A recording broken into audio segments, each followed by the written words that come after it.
अस्सलामु अलैकुम वरहमतुल्लाहि वबरकातुह। આજની સુંદર અને ખુશનુમા સવારે આપ સબનું હાર્દિક સ્વાગત કરું છું।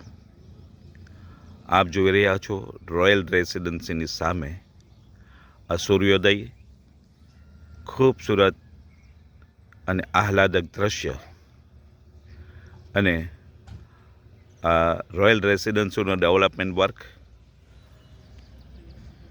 આ વોલનું કામ ચાલી રહ્યું છે, આપ જોઈ રહ્યા છો।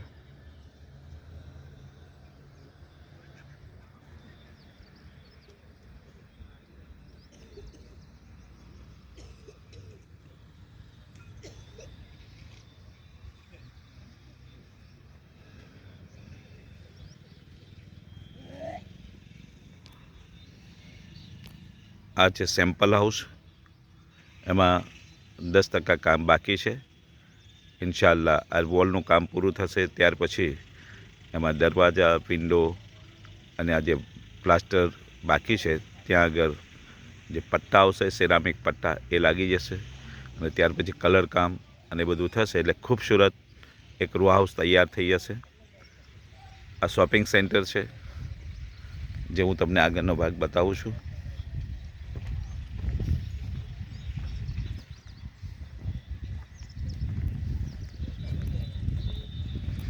એમાં 8 દુકાન છે, આવા ટોટલ 5 શોપિંગ સેન્ટર આવશે।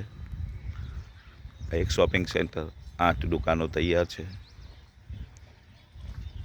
અત્યારે 8 વાગશે એટલે કામ ચાલુ થશે।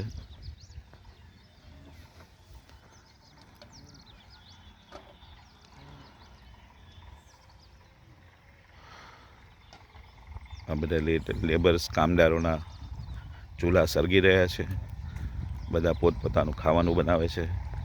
એ તૈયાર થઈ જશે ત્યાર પછી એ લોકો 8 વાગે કામે શરૂ થશે।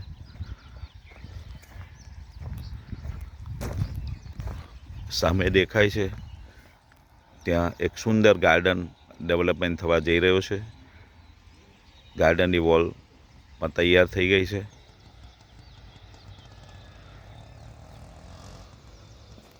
આ 2 ટાવર દેખાય છે, ત્યાં હાઈસ્કૂલ છે અને આ બીજો ટાવર જે દેખાય છે એની પાછળ ગામ છે, ભરૂચ જિલ્લાનું 2nd નંબરનું મોટું ગામ આછોદ। આછોદ એટલે 14-15 હજારની વસ્તી છે, એમાં 3 સ્કૂલ આવેલી છે અને આ ટોટલ ગામમાં 7 મસ્જિદ છે અને 8મી મસ્જિદ અત્યારે શબે બરાતની રાતે જ આ પીરું મકાન દેખાય છે એની પાછળ એક મસ્જિદ જે આપણી સોસાયટીની બિલકુલ સામે, એનું ઉદ્ઘાટન શબે બરાતને રાતે થઈ ગયું છે। એટલે ટોટલ ગામમાં 8 મસ્જિદ છે। ગામમાં પાકા રસ્તા, મીઠા પાણીની સગવડ અને 3 સ્કૂલ અને સરાઉન્ડ એરિયો જે છે એમાં ચારો તરફ ઇન્ડસ્ટ્રી ડેવલપમેન્ટ થઈ રહેલી છે। વાગરા આઈડીસી, સાયખા આઈડીસી, ત્યારબાદ વિલાયત આઈડીસી, આ 3 આઈડીસી અહીંથી 17 કિલોમીટર જેવી આવેલી છે। આ જે રોડ છે, આ ટ્રાફિક જોઈ રહ્યા છો, એ સ્ટેટ હાઈવે છે। હમણાં થોડા દિવસ પહેલાં જ આમોદથી 11 કિલોમીટર માટર ગામ છે, ત્યાં એક્સપ્રેસ હાઈવેનું ઇન્ટરચેન્જ છે, એનું ઓપનિંગ થઈ ગયું। બરોડાથી દહેગામ સુધીનો એટલે મનુબર સુધીનો એપ્રોચ શરૂ થઈ ગયો એક્સપ્રેસ હાઈવેનો અને આવનારા સમયમાં મુંબઈથી લઈને દિલ્હી સુધીનો બધા જ એપ્રોચ ખુલી જશે ત્યારે ફૂલ ટ્રાફિક તમને જે નેશનલ હાઈવે નંબર 8 છે એનું 50% ટ્રાફિક એક્સપ્રેસ હાઈવે પર થઈ જશે અને એક્સપ્રેસ હાઈવે પર એ બધું જ્યારે ટ્રાફિક થઈ જશે એટલે તમને અહીંયા ફૂલ ટ્રાફિક આ એરિયામાં જોવા મળશે। આ અત્યારે બધી ગાડીઓ જે તમે જોઈ રહેલા છો, તો દરિયાની ઉપર બ્રિજ બની રહ્યો છે। આપણા પ્રોજેક્ટથી 11 કિલોમીટર દરિયો છે અને દરિયાની ઉપર એ બ્રિજ બને છે। એ બ્રિજનું 90% કામ પૂરું થઈ ગયું છે, 10% કામ બાકી છે અને એ પણ ઇન્શાઅલ્લાહ એકાદ વર્ષમાં એનું પણ ઓપનિંગ થઈ જશે। તમે આ જોઈ શકો છો, આ બધી દરિયાની ઉપર જે બ્રિજ બને છે ત્યાં ગાડીઓ જાય છે, આ અત્યારે તમે આપ જોઈ શકો છો। તો સાહેબ બીજી એક આઈડીસી જે અત્યારે મંજૂર થઈ છે ગયા વર્ષે, તો એ પણ અહીંથી 7 કિલોમીટર એ આઈડીસી મંજૂર થઈ છે। તો આપ આ એરિયાનું જે ભવિષ્ય છે એ આપ જોઈ શકો છો. બીજું કે અહીંથી લગભગ તમને કહો 17 કિલોમીટર જે જંબુસર છે મારા પ્રોજેક્ટથી, તો ત્યાં એશિયાની સૌથી મોટામાં મોટી drugs pharmaceutical GIDC bulk drugs park, ઇન્ડિયાની સૌથી મોટી જે જીઆઈડીસી છે 2300 એકરની અંદર. એ 2300 એકરની અંદર લગભગ 2.5 થી 3 લાખ લોકોને રોજીરોટી મળશે. 2.5 થી 3 લાખ લોકોને રોજીરોટી મળશે. તો એ જીઆઈડીસી છે એનું કામ પણ દિવાલ બનવાનું શરૂ થઈ ગયું છે. તો આપ અહીં રોકાણ કરશો તો તમને ખૂબ સારો બેનિફિટ મળશે. ઇન્વેસ્ટમેન્ટ માટેનો બેસ્ટ એરિયા છે રોડ ટચ પ્રોજેક્ટ. અને આપ જોઈ 6.5 એકરનો પ્રોજેક્ટ,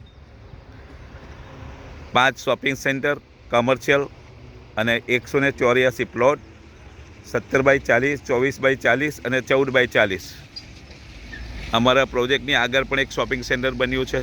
આ સામે એક સોસાયટી બની ગઈ છે, બરાબર છે. અને આ તમે જોઈ શકો છો બસો જાય છે, કંપનીઓની બસો પણ અહીંયાથી જાય છે. બરોડાથી દહેજ જવા માટેની બસો પણ અહીંયાથી જાય છે, બરાબર. અને અહીંયા આપણી સામે જ બસ સ્ટોપ પણ છે. અને બધી ગાડીઓ અડધી રાતે તમને સાધન મળી જાય જવા માટે. 5 જ કિલોમીટર આમોદ શહેર આવેલું છે. તો સાહેબ આ એરિયામાં રોકાણ કરવાથી તમે તમારું સારામાં સારું વળતર મેળવી શકશો. રિયલ એસ્ટેટમાં જો રોકાણ કરવું હોય અને ખૂબ જ વ્યાજબી ભાવે અને સરળ હપ્તે, તો ભરૂચ જિલ્લામાં તો આનાથી સારો એરિયો તમને મળે નહીં. એટલે અત્યારે મારા પ્રોજેક્ટમાં અમદાવાદ, બરોડા, સુરત, ભરૂચ, અંકલેશ્વર, નવસારી, અલગ અલગ, હું તો સંતરામપુર સુધીથી પણ લોકો અહીંયા રોકાણ કરે છે. તમે વિચાર કરો, દૂર દૂરથી જે લોકો ઇન્વેસ્ટમેન્ટ માટે કોઈ 2 પ્લોટ લે છે, કોઈ 5 લે છે, કોઈ 10 લે. લગભગ મોટાભાગના પ્લોટ વેચાઈ જવા આવ્યા છે. ખૂબ જ થોડા પ્લોટ બચ્યા છે. એમાં 17-40 કમ્પ્લીટ પૂરા થઈ ગયા છે. 24-40માં ફક્ત 3 પ્લોટ બાકી છે અને 14-40ના પ્લોટ પણ થોડાક જ બચ્યા છે. એટલે મોડું ન કરતાં આ તકનો લાભ લેજો. હું આજે સાંજ સુધી અહીંયા સાઇટ પર જ છું. 2 દિવસ સુરત જવાનો છું. ફરી પાછો સોમવારે ઇન્શાલ્લાહ આવી જઈશ, સોમ મંગળવારે. અને તમે જરૂરી એકવાર સાઇટ વિઝિટ કરવા માટે આવો. તમને પસંદ પડે તો આ તક ચૂકતા નહીં, કારણ કે તક ચૂકશો તો આટલા સારા પ્રોજેક્ટમાં ફૂલ્લી ડેવલપમેન્ટવાળો જ પ્રોજેક્ટ છે. જો આ દહેજની અંદર જે કંઈ મશીનરી પણ બધી અહીંયાથી જ જાય છે. આ રીતની અલગ અલગ નાની મોટી બધી ઘણી વખત એટલી મોટી મોટી ગાડીઓ જાય છે. 80 વ્હીલની ગાડીઓ પણ આ રોડ પરથી પસાર થાય છે સાહેબ. 50, 60, 40, 50 પૈડાની ગાડીઓ પણ પાછી મોટી મોટી ગાડીઓ બધી અહીંયાથી ઇન્ડસ્ટ્રીયલ વ્હીકલ બધા જે અમદાવાદ, દિલ્હી, બરોડા બાજુથી જે આવે છે એ બધા વ્હીકલ અહીંયાથી જાય છે. અને સુરત, બોમ્બે તરફથી જે આવે છે ભરૂચ બાયપાસ ચોકડી થઈને જાય છે. અને બરોડા, અમદાવાદ તરફથી જે વ્હીકલ આવે છે સાધનો, એ દેશ જવા માટે અહીંયાથી જાય છે. એટલે આ સ્ટેટ હાઈવે છે. અને આ જે રોડ છે એ પ્રપોઝ 60 મીટર, એટલે 6 લાઇનનો રોડ પ્રપોઝ છે. ઇન ફ્યુચરમાં આ રોડ ઘણો પહોળો થઈ જશે, 6 લાઇનનો થઈ જશે અને આ રોડથી ઘણું અંદર આવી જશે. તો આ પ્રોજેક્ટમાં લાભ લેવાનું ચૂકતા નહીં. ઘણા બધા રાહ જુએ છે કે ભાઈ આપણે ડેવલપમેન્ટ થશે પછી લઈશું, પણ સારા ઇન્વેસ્ટર છે એ હંમેશા માર્કેટ નીચું હોય, જ્યારે રેટ જમીનોના સસ્તા હોય ત્યારે જ ખરીદે છે. હવે ધીરે ધીરે માર્કેટ ઉપર ચડવા માંડ્યું છે. કદાચ 1-8 વર્ષ પછી તમે વિચારશો કે અહીંયા પ્લોટ લેવો છે તો તમને પ્લોટ મળે પણ નહીં અને ઘણા મોંઘા મળશે સાહેબ. અને હપ્તાવાળી સ્કીમ પણ નહીં હોય, બરાબર. એટલે તમે તક ચૂકશો નહીં. અને લેવા હોય તો ઝડપથી નિર્ણય કરજો. ચાહે તમે સુરતમાં રહેતા હોય, અમદાવાદમાં રહેતા હોય, ભરૂચમાં રહેતા હોય, પણ એવું નહીં વિચારતા કે ભાઈ ઘણું દૂર છે. આ ટેકનોલોજીનો જમાનો છે. ઇન્ડસ્ટ્રીયલ ડેવલપમેન્ટ થઈ રહેલા છે. જેટલા શહેર વિકસી રહ્યા છે એટલા જ હવે રૂરલ એરિયા પણ વિકસી રહ્યા છે. કારણ કે જેટલી પણ ઇન્ડસ્ટ્રી આવે છે કોઈ શહેરમાં નથી આવવાની સાહેબ. એ જે કંઈ હશે રૂરલ એરિયામાં આવવાની છે. અને ભરૂચ જિલ્લો એના માટે ખાસ ઇન્ડસ્ટ્રી માટે એકદમ સોલિડ છે. એટલા માટે કે ત્યાં જમીનો સસ્તી છે, દરિયા કિનારો નજીક છે. એને જે દરિયા કિનારો જે યાતાયાત સસ્તી પડે, એ આપણા ગુજરાતમાં સૌથી મોટો દરિયા કિનારો છે. અને એમાં ભરૂચ જે છે એમાં સૌથી મોટો દરિયા કિનારો ભરૂચ જિલ્લાની અંદર આવેલો છે. અને અંકલેશ્વરમાં એરપોર્ટ પર બનવા જઈ રહ્યું છે, ચાલુ છે કામ એનું.